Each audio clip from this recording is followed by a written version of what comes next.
ప్రభుత్వం వైపు నుంచి ఆయన పిటిషన్లు వీటన్నింటినీ ఆయన పరిశీలించాడు కాబట్టి పొన్నవాళ్ళు సుధాకర్ రెడ్డి గారు ప్రధానంగా ఏవైతే సెక్షన్లు 124A 153A 505 RW 120B ఏంటి ఈ సెక్షన్లు ఇంత తీవ్రమైన నేరం చేసినట్లుగా భావిస్తూ ఉన్నారా రఘురామకృష్ణరాజు? నమస్కారం అండి. నమస్కారం. గత కొద్ది రోజులుగా 14వ తేదీ నుంచి ఆంధ్ర రాష్ట్రంలో చాలా పెద్ద, మీరు ఇప్పుడే చెప్పినట్టు, రాజకీయ న్యాయపరమైనటువంటి ప్రతిరోజు క్షణానికి మారిపోతున్నటువంటి చాలా వివాదాలు సృష్టింపబడినాయి. దీనికి ముఖ్యంగా కారణం 12వ తేదీ 14వ తేదీ క్రైమ్ నంబర్ 12 కింద సిఐడి పోలీస్ వారు 124A 153A 505 red with 120B కింద ఎఫ్ఐఆర్ నమోదు చేయబడి దాన్ని పరిగణలోకి తీసుకొని దాన్ని అనుసరించి 14వ తేదీ రఘురామకృష్ణరాజుని అరెస్ట్ చేయడం జరిగింది. ఇక్కడ నాది ఒక క్లారిటీ ఇవ్వండి, ప్రజలకు కూడా చాలా మందికి అర్థం కాని విషయం ఏంటంటే 124A అనేది రాజద్రోహం. రఘురామకృష్ణరాజు సెడిషన్. రఘురామకృష్ణరాజు అంత తీవ్రమైన నేరానికి పాల్పడితే ఏంటి ఆ నేరానికి సంబంధించిన అర్థం పరమార్థం ఏంటి? ఐపీసీఆర్ 124A ముఖ్యంగా దానికి పనిష్మెంటు యావజ్జీవ కారాగార శిక్ష. అది దాని ఎక్స్ప్లెనేషన్ మీరు అడిగారు. 124A నేను దాని ఎక్స్ప్లెనేషన్ జనాలందరూ చదువుకున్నారు ఇప్పటికీ, కానీ రఘురామకృష్ణరాజు అంత తీవ్రమైన నేరానికి పాల్పడ్డారా అనేది క్లారిటీ ఇవ్వండి. అంతకన్నా తీవ్రమైన నేరానికి పాల్పడ్డాడు. ఎలా, ఏ విధంగా అంటే గత సంవత్సర కాలంగా ప్రస్తుతం మా దగ్గర మేము సేకరించబడినటువంటి 46 క్యాజెట్స్, ఇవన్నీ మీ ముందర నేను ప్లే చేయడానికి సిద్ధం.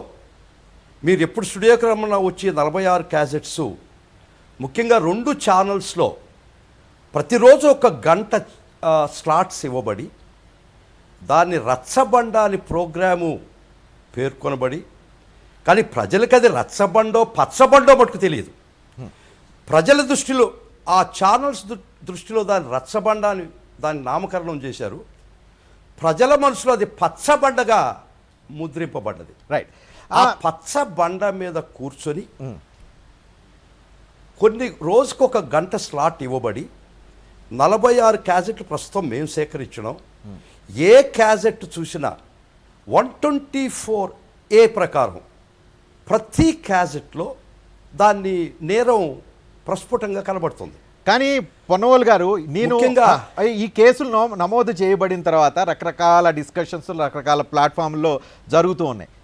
మేజర్ అంటే ఆ డిస్కషన్లు అన్నిటిలో నుంచి కామన్ పాయింట్ ఏంటి అని అంటే, రఘురామకృష్ణరాజు రచ్చబండ పేరుతో ఏం మాట్లాడినా, ఎక్కడ మాట్లాడినా, ఏ ప్లాట్ఫామ్లో మాట్లాడినా, కానీ అది కుట్రపూరితంగా అదేదో చాలా పెద్ద దేశాలు అంతర్జాతీయ వ్యవహారం టైపులో కుట్ర చేశారా అని అందరి కామన్ పాయింట్, విమర్శించే పాయింట్. అవునా కాదా చెప్పండి. 124A కింద అంతర్జాతీయ కుట్ర అవసరం లేదు. 124A చాలా సింపుల్ది. అంతర్జాతీయ కుట్రలు, అంతర్జాతీయ యుద్ధాలతో సంబంధం లేదు. ఏ ప్రభుత్వం అయితే ప్రజాస్వామ్యబద్ధంగా ఎన్నుకోబడ్డదో, బ్యాలెట్ ద్వారా అధికారం సంపాదించబడ్డదో ఆ ప్రభుత్వాన్ని ఒక వర్గ వైషమ్యాలు క్రియేట్ చేసి, వర్గ వైషమ్యాల యొక్క పర్యవసానంతో ఎలక్టెడ్ కాబడినటువంటి ప్రభుత్వం మీద డిస్సాటిస్ఫాక్షన్ ఆర్ డిస్ప్లెజర్ క్రియేట్ చేయబడి ఆ ప్రభుత్వాన్ని కూలదొయ్యాలా అనే ఒక ఉద్దేశం వారి యొక్క స్పీచెస్లో కనబడితే అంతవరకు 124A కింద వస్తుంది. అంతేగాని అంతర్జాతీయ కుట్రలు అవసరం లేదు. ఇక్కడ నాది ఒకటే పాయింట్, హేట్ స్పీచెస్ తీసుకున్నాం. ఈ జనాలకు అర్థం కావడం కోసం ఇక్కడ ఒక పాయింట్, ఒకవేళ అది రఘురామకృష్ణరాజు కానీ ఇంకెవరైనా కానీ XYZ ఎవరైనా కానీ ప్రభుత్వం మీద వ్యతిరేకతనో ప్రభుత్వ విధానాలు నచ్చకో వాళ్ళు విమర్శించడమో ఇంకోటో చేయటం అయితే కేవలం ఒక వ్యక్తి కాదు, ప్రతిపక్ష పార్టీలు చేస్తూ ఉంటాయి, ప్రజా సంఘాలు చేస్తూ ఉంటాయి, ఎవరైతే ప్రభుత్వ విధానాలు నచ్చని వ్యక్తులు, శక్తులు, ఆర్గనైజేషన్స్ ఎవరైతే ఉన్నారో వాళ్ళందరూ కూడా ఇలాంటి పనులే చేస్తూ ఉంటారు. వాళ్ళందరి మీద లేనిది కేవలం రఘురామకృష్ణరాజు మీద ఎందుకు వచ్చింది? చాలా మంచి ప్రశ్న అడిగారండి. ఖచ్చితంగా ప్రజాబాహుళ్యం తెలవాల్సిన ప్రశ్న. నేను మీకు చాలా రుణపడి ఉన్నాను. ప్రజల దృష్టికి మీరు తీసుకురావడం అనేది ప్రథమ కర్తవ్యం మీకు మీడియా తరఫున. ఒక ఆర్టికల్ 19 కింద రాజ్యాంగం ప్రసాదించినటువంటి హక్కు ప్రతి ఒక్కరికి భావస్వేచ్ఛ ఉంది. ప్రతి డెమోక్రసీలో dissent is a must. Dissent ఒక చక్రం, అసెంట్ ఒక చక్రం. ఈ 2 చక్రాలు లేనిదే సైకిల్ ముందర జరగదన్నటువంటి పరిస్థితిలో డిసెంట్ మేము ఏ రోజు దాన్ని తప్పు పట్టడం లేదు. డిసెంట్ వరకు, పాలసీస్ వరకు నువ్వు విమర్శించవచ్చు, పాలసీలో తప్పును నువ్వు ఖచ్చితంగా చూపించవచ్చు. అసలు ఇది ప్రజాస్వామ్యంలో ఉన్నటువంటి బ్యూటీ. మన ఏ ప్రజాస్వామ్యంలో కూడా పాలకపక్షాన్ని యొక్క పాలసీస్లో కానీ దానిలో ఉండే తప్పులు ఎత్తి చూపితే అది ఏ విధమైనటువంటి నేరం కింద రాదు. కానీ అంతటితో ఆగితే అది 19(1) కింద అది భావస్వేచ్ఛ ప్రకటనకి రాజ్యాంగం ప్రసాదించినటువంటి ప్రాథమిక హక్కు. కానీ ఆ ప్రాథమిక హక్కు ఇంకా ఏ డిగ్రీ ఫార్దర్ దాన్ దట్, దానికి ఒక డిగ్రీ ఎక్కువ, 10 డిగ్రీలు ఎక్కువ ముందరికి ప్రయాణించి ఆ ఎత్తి చూపుటువంటి విధానాలకి ప్రజల్లో dissatisfaction against the elected government create చేయబడి దాని పర్యవసానంగా గవర్నమెంట్ని కోల్చాలన్నటువంటి ప్రయత్నం అంటే వారు చెప్పబడలేదు. ఆ ఒక్క భాషలో, ఆ ఒక్క భావంలో, ఆ యొక్క హావభావాల్లో ఏ మాత్రం కనపరిచిన సెడిషన్ కింద వస్తుంది. ఇది మీరు చెప్పినట్టు చాలా స్పష్టంగా చెప్పారు. భావస్వేచ్ఛ ప్రకటనకి మా ప్రభుత్వం వ్యతిరేకం కాదు. ఇక్కడ భావస్వేచ్ఛకి అవకాశం పొన్నవాళ్ళు గారు, భావస్వేచ్ఛ మీరు అంటున్న ప్రజాస్వామ్యం కల్పించిన భావస్వేచ్ఛకి లేదు అనుకుంటే సెడేషన్ కిందక పరిగణలోకి తీసుకోబడిగే కుట్రకి మధ్య ఆ లైన్ ఏంటి? ఆ లైను చాలామందికి అర్థం కావట్లేదు. రఘురామకృష్ణరాజు ఏం చేయలేదు అనేవాళ్ళు ఉన్నారు, లేదు ఆయన చాలా దుర్మార్గంగా మాట్లాడారు అనేవాళ్ళు ఉన్నారు. అంతేగాని సెడేషన్ కింద పరిగణలోకి వచ్చాయి, భావస్వేచ్ఛ కింద పరిగణలోకి వచ్చాయి. ఏంటి ఆ డిఫరెన్షియేషన్ ఎట్లా ఎక్స్ప్లెయిన్ చేసి చెప్పగలుగుతారు? పాలసీ వరకు నీకు నచ్చకపోతే నువ్వు విమర్శించే హక్కు ప్రజాస్వామ్యంలో నీకు ప్రాథమిక హక్కుగా ఇవ్వబడింది. It should end there. నువ్వు భావస్వేచ్ఛాన్ని అతిక్రమించి దాని పరిధులు దాటి నీ యొక్క దురుద్దేశానికి ఆ భావస్వేచ్ఛ ఉపయోగించుకొని ప్రజాస్వామ్యబద్ధంగా బ్యాలెట్ ద్వారా ఎలక్ట్ కాబడినట్టు ప్రభుత్వం మీద డిస్ప్లెజర్, డిస్సాటిస్ఫాక్షన్ నువ్వు క్రియేట్ చేసి ఆ ప్రభుత్వానికి పతనానికి నువ్వు పాచికలు వేస్తే, ఆ పతనానికి నువ్వు కోరుకుంటే అది సెడిషన్ అవుద్ది. There is a very thin line between భావస్వేచ్ఛ వరకు ఉంది హక్కు, భావస్వేచ్ఛను దాటి abuse of your fundamental right to which leading to the sedition, that is to bring down the government by creating dissatisfaction and displeasure of the public towards the government and bring it down, and that becomes sedition. అంటే రఘురామకృష్ణరాజుకి అంత scene ఉందా అని, రఘురామకృష్ణరాజుకి అంత scene ఉందా ఆయన కూర్చొని ఒక గంట 2 గంటలు మాట్లాడితే రఘురామకృష్ణరాజుకు మట్టుకు ఎస్ రఘురామకృష్ణరాజు గారికి అంత సీన్ ఉందా అని అన్నారు. ఇక్కడ ఇట్స్ వెల్ ఆర్కెస్ట్రేటెడ్. ఇది ఒక స్క్రిప్ట్ తయారు చేయబడ్డది. ఈ ప్రభుత్వం ఎన్నుకోబడినటువంటి ప్రజాస్వామ్యబద్ధంగా ఎన్నుకోబడినటువంటి ప్రభుత్వాన్ని రకరకాల శక్తులు, రకరకాల యుక్తులతో ఇతను ఒక పావుగా వాడుకొనబడి ఇది పెద్ద అందుకని 120B ఉంది. మీరు గమనించారో లేదో, ఇక్కడ 124A 153A మాత్రం కాదు, ఇక్కడ 120B కూడా ఉంది. గమనించండి, మీకు ఇది ఒక పెద్ద కుట్రలో ఇది భాగం. ఇతను హీజ్ ఎ ఫసాద్ అంటే ముసుగు. ఈ ముసుగు తీస్తే 120B కింద 2 ఛానల్స్ కూడా ముద్దాయిలు మేము చేయబడి, TV5 మరియు పేర్లు వదిలేండి, ABN కూడా పేర్లు వదిలేండి, ఈ crime number పేర్లు లేదు. 12 లో- నా ఛానల్లో వేరే వాళ్ళ పేర్లు ఎందుకులే, పేర్లు వద్దు, పేర్లు లేకుండా చెప్పేసేయండి. Oh sorry sorry Okay. That is the part of public domain. FIR లో ఉంది కాబట్టి Yeah. నేను చెప్పడం జరిగింది. Okay. మీరు వద్దంటే దాని పేరు ప్రస్తావించండి. ఓకే, ఎఫ్ఐఆర్ లో ఉన్నప్పుడు వాళ్ళు చూసుకుంటారు, ఎఫ్ఐఆర్ చదువుకున్న వాళ్ళకి క్లారిటీ వస్తుంది. Okay, okay yes please. నేను ఇక్కడ రఘురామకృష్ణరాజు నేరాన్ని ఆయనకు ఒక్కరికి సీన్ ఉందా? అది ఆ సీన్ కి స్క్రిప్ట్ డైరెక్షన్ కొన్ని శక్తులు ఉన్నాయా అని మనం లోతుగా పరిశీలిస్తే ఈ యొక్క ఎఫ్ఐఆర్ ప్రకారం కూడా ఆ శక్తుల ప్రమేయం కూడా మేము చూపడం జరిగింది. కాబట్టి ఆయనకు ఒక్కడికే సీల్ ఉండాల్సిన అవసరం లేదు. ఇప్పుడు నన్ను ఒక నేరం చేసేదానికి మీరు ఒకరు ప్రేరేపిస్తే నేరం చేసేవాడితో కూడా ప్రేరేరింప చేసేవాడికి కూడా సమాన బాధ్యతలు ఉండే క్రిమినల్ లాలో. కాబట్టి ఆయనకు ఒక్కరికే సీన్ సంగతి మర్చిపోదాం. ఇది పెద్ద కాన్స్పిరసీ, ఏ బిగ్గర్ కాన్స్పిరసీ. ఇది ప్రజాస్వామ్య ఒక్క విషయం అండి. ప్రజాస్వామ్యబద్ధంగా రఘురామకృష్ణరాజు వైఎస్ఆర్ కాంగ్రెస్ పార్టీ టికెట్ మీద ఎన్నికై, వైఎస్ఆర్ కాంగ్రెస్ పార్టీ యొక్క గుర్తుతో నువ్వు ఎన్నికై, ఆ పాలసీస్ ప్రజలు నమ్మారు కాబట్టి, ఇష్టపడ్డారు కాబట్టి నువ్వు బ్యాలెట్ ద్వారా వాళ్ళు ఇచ్చిన ఎండార్స్మెంట్ ద్వారా నువ్వు ఎంపీ అయినావు. You have been elected, you have been elated, you have been elevated to the post of MP through the mandate given by the public through ballot. ఆ బ్యాలెట్ వరకే కన్ఫైన్ అయ్యి నువ్వు విమర్శలు చేస్తే అది భావస్వేచ్ఛ కింద వస్తాయి. ఖచ్చితంగా పాలకపక్షం నిజంగా తప్పు చేస్తే ఎత్తి చూపే హక్కు ప్రజాస్వామ్యంలో ప్రతి పౌరుడికి హక్కు ఉంది. ఆ ఎత్తి చూపే క్రమంలో నీ ఉద్దేశాలు it leads to the bringing out down of the government through dubious ways, రకరకాలైనటువంటి కుట్ర కోణం దాగుంటే దట్ ఈస్ సెడేషన్. కాబట్టి ఇదొక ఇక్కడ నాదొక పాయింట్. ఇప్పుడు మీరు ఏవైతే సెక్షన్లు పెట్టారో, ఏదైతే సిఐడి సెక్షన్లు పెట్టిందో ఆ సెక్షన్ని ప్రూవ్ చేయగలుగుతారా? సెడేషన్ కానీ కుట్రను కానీ వీటిని ప్రూవ్ చేయగలిగే పరిస్థితి ఉందా? ఎందుకు అడుగుతున్నానంటే భారత స్వాతంత్రం వచ్చిన తర్వాత నుంచి సెడేషన్కి సంబంధించిన కేసులు దాదాపు 150 నమోదైతే ఇప్పటి వరకు నిరూపించబడి వాళ్ళు కన్విక్ట్ అయిన వాళ్ళు 2 మాత్రమే ఉన్నారు, 2 కేసుల్లో మాత్రమే. ఇక్కడ ప్రూవ్ చేయగలుగుతున్నారా? ప్రూవ్ చేయగలిగే పరిస్థితి ఉందా? దానికి సంబంధించిన గ్రౌండ్స్ ఉన్నాయా? చాలా గర్వంగా చెప్తుండా ఇది 3వ కేసుగా ఉంటుంది. ఇది 3వ కేసు. మీరు చెప్పారు 2 స్టాటిస్టిక్స్ చెప్పారు. ఇది maybe this case maybe 3rd case. అందుకని 3వ కేసు ముచ్చటగా ఈ కేసు మాత్రమే ఉండబోద్ది. It's not the number game, it's the quality of evidence that was gathered.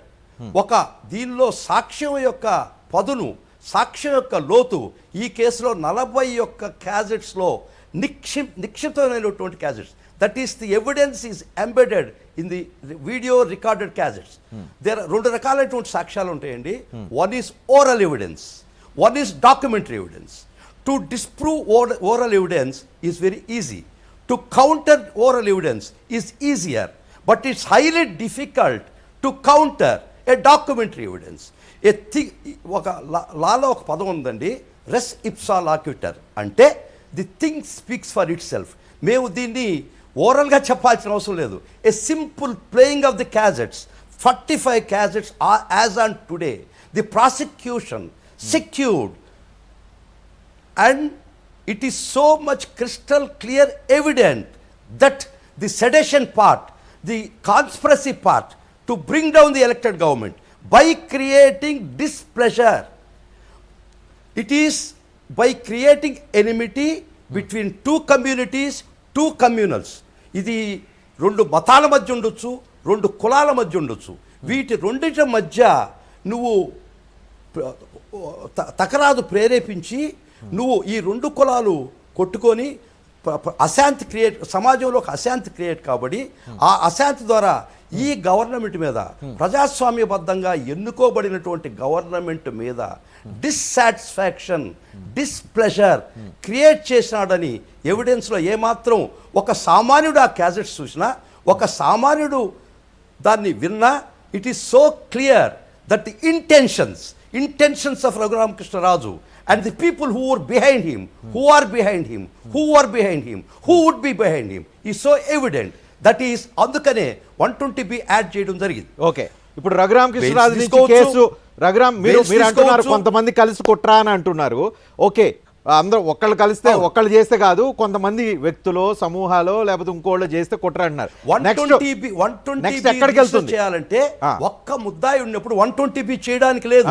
More than 1 ఉన్నప్పుడే 120B ఐపీసీ రిజిస్టర్ ఎవరు వాళ్ళందరికి కూడా కేసు ఎక్స్టెండ్ అవ్వబడుతుందా? వాళ్ళందరూ కూడా ఈ దీనిలోకి వచ్చే అవకాశం కనిపిస్తుందా? రాకపోతే ఈ రోజు సుప్రీంకోర్టుకి దానిలో చూపబడి ఒక ముద్దాయి ఆల్రెడీ సుప్రీంకోర్టులో నన్ను అరెస్ట్ చేయొద్దు, నా మీద క్వాష్ చేయమని ఈరోజు పిటిషన్ వేయడం జరిగింది. ఈ రోజే జరిగింది. ఓకే, రఘురామకృష్ణరాజుకు ఒక ఆర్డర్ వచ్చిన తర్వాత ఈ రోజే they followed one of the accused. ఆ ముగ్గురు ముద్దాయిల్లో ఒక ముద్దాయి ఈరోజు సుప్రీంకోర్టు యొక్క మెట్లు ఎక్కడం జరిగింది. So one of the accused has already approach the honourable supreme court today. Okay okay, ఇక ఈ కేసు కాబట్టి ముఖ్యంగా ఒకటి చెప్తాను, ఒక్క మాట చెప్పండి. దేర్ ఆర్ 2 టైప్స్, 2 విధాలుగా రాజ్యాధికారం పొందొచ్చు. There are 2 ways to attain the political power of the state. One is through ballot, another is through bullet. అంటే 2 వర్గాలు, అది కరెక్టో కాదో నాకు తెలీదు. ఈ సమాజంలో 2 వర్గాలుగా విభజింపబడ్డారు ఈ 2 వర్గాలు. ప్రజాస్వామ్యవాదులు బ్యాలెట్ ద్వారా ప్రజల మన్నలు పొంది, ప్రజల ప్రేమ పొంది, వారి యొక్క సేవాభావంతో ఆ నాయకుల్ని, ఆ ప్రభుత్వ ఆ యొక్క పార్టీని ఎన్నుకోవడం ఒక విధానం. ఇంకో ఎక్స్ట్రీమిజం అని ఉందండి. వాళ్ళ యొక్క ప్రజాస్వామ్యాన్ని నమ్మరు, వాళ్ళు భారత రాజ్యాంగాన్ని నమ్మరు. దయచేసి ఫ్లో పోద్ది. So the other sect of the society who is not willing to believe the beauty of democracy, electing a government through ballot, choose the line of bullet. వారు చెప్పేది తుపాకీ గొట్టం ద్వారా రాజ్యాధికారం వస్తుంది, కానీ బ్యాలెట్ పత్రాల ద్వారా రాజ్యాధికారం రాదనేది వాళ్ళ ముఖ్యమైనటువంటి వాళ్ళ విధానం.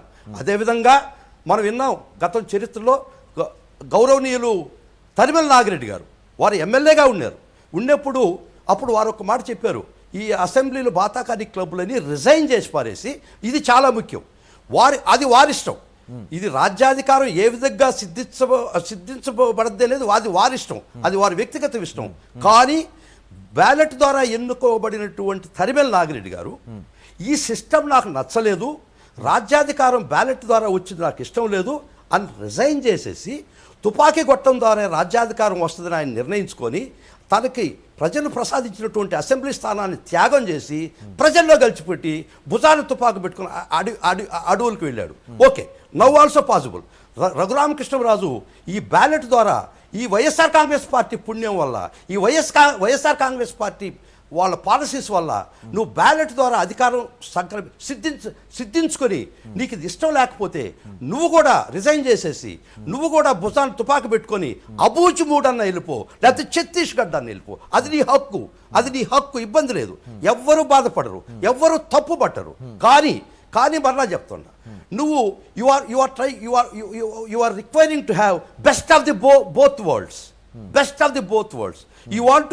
You want to secure the political power through a ballot. Okay. And at the same time, you want to despise, you want to bring down the government that made you as an MP.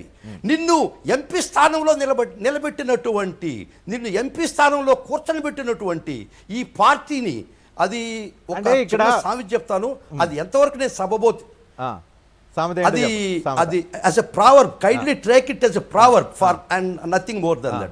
తల్లి పాలు దాగి రొమ్ము గుద్దారు అంటారు. So ఇప్పుడు నిజంగా నీకు జగన్ వైఎస్ఆర్ కాంగ్రెస్ అంటే political గా మీరు నేను మాట్లాడుకోవడం కరెక్ట్ కాదు, కానీ అలాంటప్పుడు వైఎస్ఆర్ కాంగ్రెస్ సస్పెండ్ కూడా చేసే అవకాశం వాళ్ళకి ఆ పాసిబిలిటీ ఉంది. వాళ్ళు అది కూడా చేయలేదు. దట్ ఈస్ ది నేను పాలిటిక్స్ మాట్లాడకూడదు, మాట్లాడలేదు.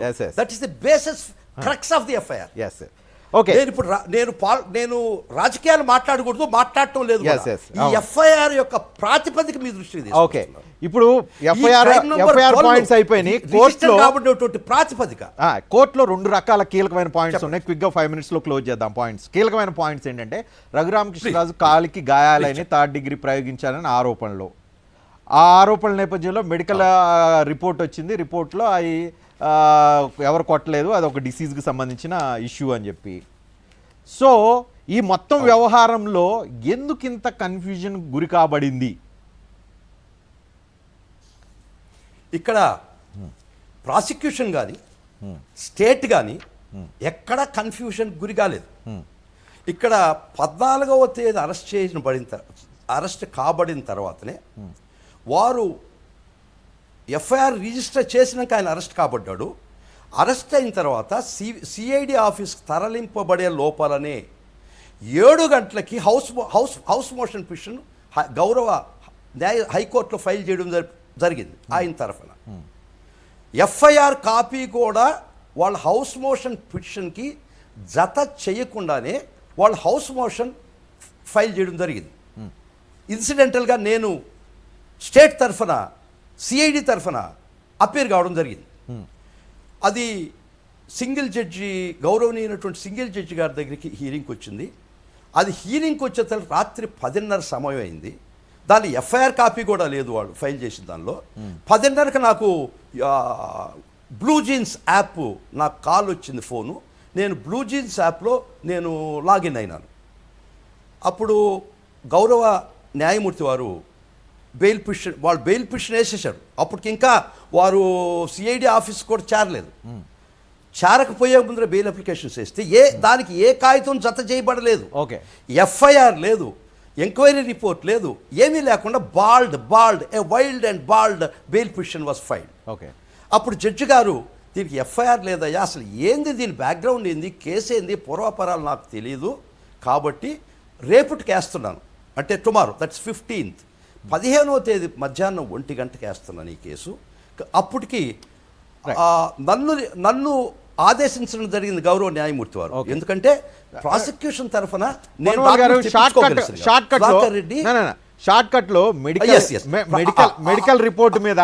మెడికల్ రిపోర్ట్ ఇచ్చింది, ఆయన గాయాలు లేవు, అది ఒక ఎడిమా వ్యాధికి సంబంధించిన. ఇది చాలా ముఖ్యమైన విషయం చెప్తారండి. ఆ బెయిల్ అప్లికేషన్ ప్లీజ్ అది క్రానలాజికల్ ఈ సీక్వెన్స్ లో రావాలా. ఆ బెయిల్ అప్లికేషన్ రిజెక్ట్ చేయడం జరిగింది. రిఫ్యూజ్ అయిన తర్వాత అదే రోజు డివిజన్ బెంచ్కి, అంటే సింగిల్ జడ్జిగా డివిజన్ బెంచ్కి మరొక పిటిషన్ వేయడం జరిగింది. హెబియస్ కార్పస్ అనే పిటిషన్ వేయడం జరిగింది. ఆ పిటిషన్లో సారాంశం ఏంటంటే, మా ముద్దాయిని అరెస్ట్ చేశారు, అతన్ని టార్చర్ చేశారు, హాస్పిటల్కి పంపించండి, గవర్నమెంట్ మీరు ఆయన్ని మెడికల్ ఎగ్జామినేషన్ చేయించండి పిటిషన్ వేయడం జరిగింది. అది మళ్ళీ 15వ తేదీ డివిజన్ బెంచ్లో వేశారు. మళ్ళా నాకు నోటీస్ ఇచ్చారు. నేను అపీర్ కావడం జరిగింది రాష్ట్రం తరఫున. అప్పుడు వారు వేసిన పిటిషన్ ప్రకారం గౌరవ డివిజన్ బెంచ్ వారు కోరిక మీద వారి ఇష్టానుసారం వారు వేసినటువంటి పిటిషన్లో వారు అడిగిన విధానంగా ఒక మెడికల్ టీమ్ని అపాయింట్ చేయడం జరిగింది. వారు కోరుకున్న విధంగా అడిగారు, ఎవరిని అపాయింట్ చేయమంటావని గౌరవ డివిజన్ బెంచ్ అడిగితే, government head quarters hospital superintendent appoint చేయండి అని వారు అడిగారు. వారు వేసిన పిటిషన్ వేసిన తర్వాత వారి కోరిక మేరే గౌరవ డివిజన్ బెంచ్ వారు జీజీహెచ్ సూపరింటెండెంట్ని మరి ఇద్దరు హెడ్ ఆఫ్ ది డిపార్ట్మెంట్ని వారి సమ్మతనే వారి కోరిక మీదే అపాయింట్ చేయడం జరిగింది. రమేష్ హాస్పిటల్ కోర్టు వారు చెప్తా ఇది నౌ ఐఎమ్ కమింగ్ ఇట్. వారి కోరిక మీదనే వారి ఇష్టానుసారమే డివిజన్ బెంచ్ వారు ఏమడిగారో అది వారు మెడికల్ టీంని అపాయింట్ చేయడం జరిగింది. మెడికల్ టీంని నెక్స్ట్ డే రిపోర్ట్ ఇవ్వడం జరిగింది, నివేదిక ఇవ్వడం జరిగింది. సో 15వ తేదీ తీసుకుపోయారు, వారిని 16వ తేదీ తీసుకుపోయారు, ఎగ్జామిన్ చేశారు. అది సీల్డ్ కవర్లో, నాకు తెలీదు, ఎవరికీ తెలియదు, ముద్దాయికి కూడా తెలియదు. కోర్టు వారు సీల్డ్ కవర్లో వారికి మాత్రం ఇవ్వమని చెప్పడం జరిగింది. ఆ సీల్డ్ కవరు 15వ తేదీ ఆ రోజు సాయంత్రం 7 గంటలకు ఆ మెడికల్ రిపోర్ట్ వచ్చింది. సీల్డ్ కవర్ అందరి ముందరనే కోర్టు వారు ఓపెన్ చేస్తూ అప్పుడు చదవడం జరిగింది. ఈ వ్యక్తికి ఏలాంటినటువంటి చాలా పెద్ద ఎగ్జామినేషన్ జరిగింది ఆయన మీద చేస్తే, ఏలాంటి ఎక్స్టర్నల్ కానీ ఇంటర్నల్ ఇంజురీస్ లేవు అని మాకు తెలీదు. ఆ రిపోర్ట్లో ఉండే పొందుపరుచున్న విషయాలు గౌరవ న్యాయమూర్తి వారు చదవడం జరిగింది. కాబట్టి మీరు కోరుకున్నటువంటి మీ ప్రకారం కోర్టు వారు వేసిన పిటిషను మీరు నివేదిక తెప్పించమంటే గౌరవ న్యాయస్థానం తెప్పిస్తే, అది మీకు ఇష్టపడకపోతే, ఇంకొక చిన్న విషయం చెప్తానండి. నేను పల్లెటూరులో పుట్టా, పల్లెటూరు నుంచి వచ్చా. నేను ఆట ఆడే చిన్నప్పుడు నేను ఇప్పుడైతే దొరకబోయేటప్పుడు ఆటలో తూచని చెప్పేది. మళ్ళీ ఆట మొదలు పెట్టాలా. So when the report is not to the liking they said no we don't want this. అదే వ్యతిరేకంగా రిపోర్ట్ వచ్చుంటే అయిపోయింది. ఇప్పుడు ఒక్క మాట అడిగారు రమేష్ అడిగారు, అది చెప్పండి. రమేష్ ప్రశ్న అడిగారండి. Section 54 of CrPC says that when in accused is produced before the కోర్టుకు ఉన్నటువంటి ఇది అధికారాలు రెండే. సెంట్రల్ గవర్నమెంట్ మెడికల్ ఆఫీసర్స్ కానీ స్టేట్ గవర్నమెంట్ మెడికల్ ఆఫీసర్స్ ద్వారా వాళ్ళ ద్వారా మాత్రమే ఎగ్జామిన్ చేయమని 154 సిఆర్పిసి చెప్తుంది. ఏ ప్రైవేట్ హాస్పిటల్ కూడా ఆ అధికారం లేదని చట్టం చెబుతుంది, సిఆర్పిసి చెప్తుంది. కానీ గౌరవ మ్యాజిస్ట్రేటు వాళ్ళు ప్రొడ్యూస్ చేస్తే రమేష్ హాస్పిటల్కి రాసింది చట్ట ప్రకారం తప్పు. Right, okay. ఇప్పుడు ఆర్మీ హాస్పిటల్కి, సికింద్రాబాద్ ఆర్మీ హాస్పిటల్కి పంపిస్తున్నారు. ఇది ఆర్మీ హాస్పిటల్లో మళ్ళీ కొత్త మెడికల్ రిపోర్ట్ ఏమైనా వచ్చే అవకాశం ఏమన్నా ఎక్స్పెక్ట్ చేయొచ్చా? అదే గౌరవ మరలా ఎప్పుడైతే వాళ్ళు అడిగినటువంటి వాళ్ళ నియమితబడినటువంటి మెడికల్ టీం రిపోర్టు వాళ్ళకి అనుకూలంగా రాలేదు, మళ్ళీ తూచి చెప్పేశారు, మళ్ళీ ఆట మొదలు పెట్టాలి. It's a continuous process of saying తూచ్. మళ్ళీ ఏం చేశారు, తూచి దుద్దు మాకు, మేము సుప్రీంకోర్టుకు పోతామని చేశారు. అదే గౌరవ సుప్రీంకోర్టు వారు నేనేదైతే చెప్పానో ప్రైవేట్ హాస్పిటల్కి ఇవ్వడానికి లేదని గౌరవ సుప్రీంకోర్టు నేను చెప్పినటువంటి వాదంతో ఏకీభవించి అక్కడ కూడా ప్రైవేట్ హాస్పిటల్ అడిగారు. ఇక్కడ నాకు చివరిగా 2 పాయింట్స్ కావాలి, 2 పాయింట్స్ చెప్పాలి. రఘురామకృష్ణరాజు అఫీషియల్ గా కోర్టులోనే పిటిషన్ దాఖలు చేశారు, తన మీద సిఐడి పోలీసులు దాడి చేశారు, 3rd డిగ్రీ ప్రయోగించారు, ఏదో సంథింగ్ ఏదో అఫీషియల్ గానే పిటిషన్ వేశారు. కోర్టుని ఒకవేళ ఇప్పుడు medical report, government hospital medical report correct అయింది అని చెప్పి అంటున్నారు కాబట్టి కోర్టును తప్పుదావ పట్టించినందుకు రఘురామకృష్ణరాజు మీద శిక్ష ఏమన్నా ఉంటుందా, అంటే శిక్షార్హులా? నెంబర్ 1 పర్జరీ అనే సెక్షన్ కింద పెట్టొచ్చండి. అండి ఒక విషయం చెప్తాను సార్, ఈ భారతదేశంలో ఆర్టికల్ 14 అంటే చట్టం ముందు అందరూ సమానులు అనేది అది ఎంతవరకు అనేది ప్రజలకు మాత్రం తెలుసు. అదే ఒక సామాన్యుడు, అదే డబ్బు లేనివాడు, అదే ఒక పేదవాడు ఒక అఫెన్స్లో ఇన్వాల్వ్ అయితే వారి పరిస్థితి ఏంది? అదే డబ్బు గలవాడు, సమాజంలో పలుకుబడిన వాడు, అన్ని హంగులు ఆర్భాటాలు ఉన్నవాడు, రోజుకొక పిటిషన్, రోజుకొక కోర్టు, ఇది సామాన్యుడికి వీలు పడద్దా? దయచేసి చట్టపరిధిగా వాళ్ళకుండే హక్కులు వినియోగించుకోవచ్చు, ఐఎమ్ నాట్ అగేన్స్ట్ దట్. కానీ ఇప్పుడు matter before the honourable supreme court వారి దగ్గర ఉంది కాబట్టి ఆ సబ్జెక్ట్ సబ్జుడిస్ అండి, నేను మాట్లాడాను. ఫైనల్ వర్డ్ మీరు ఇందాక చెప్పారు, సుప్రీంకోర్టు వాకిల్కి తట్టక ముందర విషయాలు చెప్పడానికి నా హక్కు ఉంది, కానీ సుప్రీంకోర్టుకి చేరిన తర్వాత that matter becomes sub judice. Final word, final dialogue జనాల క్లారిటీ కోసం చెప్పండి. ఇప్పుడు రఘురామకృష్ణరాజు సోషల్ మీడియాలో ఎక్కడ అన్ని చోట్ల కూర్చొని ఆయన మాట్లాడి ఆయన మీద ఇంత ఒక కుట్ర పన్నాడు అనే ఒక అనుమానమో లేకపోతే కేసులో ఫైల్ అయిన పరిస్థితుల్లో అదే కాదండి, కుట్రలో భాగస్తులు. సో ఇలాంటి మాటలు, ఇలాంటి వ్యాఖ్యలు, ఇలాంటి రెచ్చగొట్టేవి చాలా మంది చేస్తూ ఉంటారు తెలుగు రాష్ట్రాల్లో, ఎస్పెషల్లీ ఆంధ్రప్రదేశ్లో కూడా. వాళ్ళందరి మీద కూడా ఇలాంటి కేసులు వర్తించబడతాయా ఒకవేళ వాళ్ళు చేసున్నారని చెప్పి వాళ్ళ మీద కేసులు ఫైల్ అయితే? వాళ్ళ యొక్క భాషలో, వాళ్ళ యొక్క భావంలో సమాజంలో డిస్ప్లెజర్ క్రియేట్ చేసి ప్రభుత్వాన్ని కూలదోయాలని ఒక భావం ఉంటే వారు ఎవరైనా శిక్షార్హులే. అందరూ కూడా దీని కిందకే వస్తారు, ఎవరికి ఎగ్జామ్షన్ లేదు. రైట్ పొన్నవల్ గారు, థ్యాంక్ యూ వెరీ మచ్. ఈ కేసుకు సంబంధించి అనేక డీటెయిల్స్ అందించినందుకు థ్యాంక్ యూ వెరీ మచ్.